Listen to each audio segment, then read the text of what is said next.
ઘણા ગામોમાં નર્મદા નદીના કાંઠાના ગામોમાં ગયા, ત્યાંના લોકોએ કીધું કે નર્મદાના નદીનું જે પૂર આવ્યું એમાં અમારા કાચા ઘરો ખલાસ થઈ ગયા, ઘર વખરી ખલાસ થઈ ગઈ, જાનમાલ ખલાસ થઈ ગયા, પણ આજ દિન સુધી વળતર નથી મળ્યું।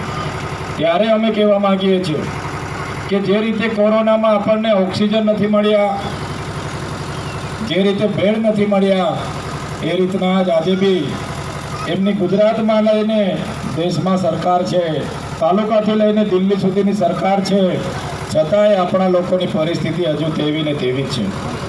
આજે હું પહેલાં જ અહીંયા આવ્યો, મારી માતા બહેનો એમનું દુઃખ રજૂ કર્યું।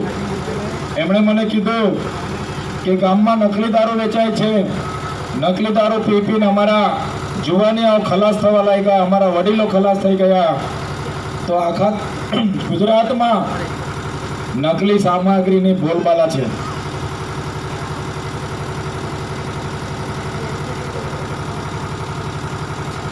માફ કરજો, છેલ્લા 8 દિવસથી બોલીએ છીએ એટલે થોડું ગળું દબાઈ જાય છે, પણ તમે બધા ભેગા થાવ એટલે અમને બોલવાની ઈચ્છા થાય છે।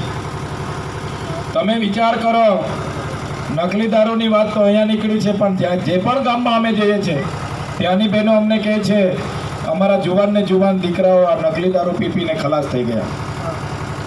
આખા ગુજરાતમાં નકલી દારૂ, ગાંધીના ગુજરાતમાં